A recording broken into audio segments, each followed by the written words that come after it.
When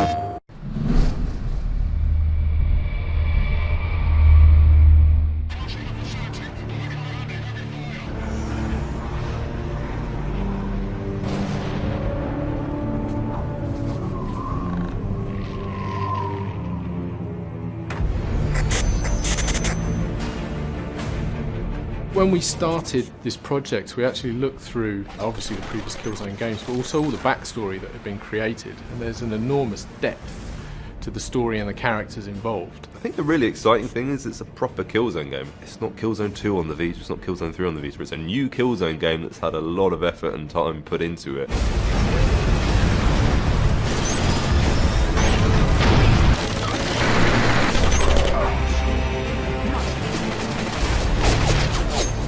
There are two primary factions within the Killzone franchise, the Helghast and the ISA, and they live on separate planets. The ISA previously actually kicked the Helghast off their planet to Vector. They don't like their planet. It is a horrible, oppressive place to live, and that's one of the reasons they're so bitter. For Mercenary, we're adding a new angle, so we actually have an extra faction who can sit between the ISA and the Helghast and complete contracts for either side.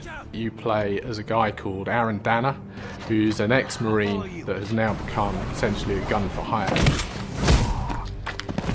You don't operate for morality, you don't fight for who's right, you fight for who's going to pay you the most and how you can get the most profit. You're no longer tied to one of the factions. We can show you the war from a new perspective. You can make your own moral decisions based on what you're seeing. Which has allowed us to view the ISA and the Helghast in a different way than we've been able to do before. Yeah, we saw your research, son of a bitch. One of the interesting things about Killzone Mercenary is that it's set over a more than one time period. We start the story actually shortly after the opening events of Killzone 1, and then the story itself actually then spans into Killzone 2. It's designed to sort of interweave between the events of Killzone 2 and feed into the whole Killzone storyline. And we really wanted to utilise that stuff, but still ground it in the universe so that people who've been through the previous Killzone games could go, oh cool, I remember that from Killzone 2.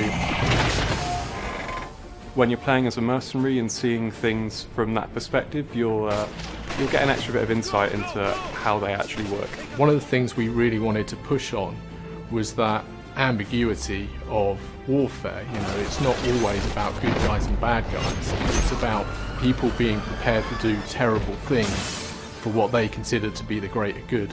I'm excited about gamers experiencing all the big moments in my game. I don't really want to give too many of them away, but I'm hoping and expecting that the very opening moment when people see what Mercenary is going to look like on the Vita will be a big moment. People still want to play a full, fat, impressive experience on a handheld. I think people's expectations are that they're going to be playing AAA games on that console, and I think it's up to us to provide those experiences.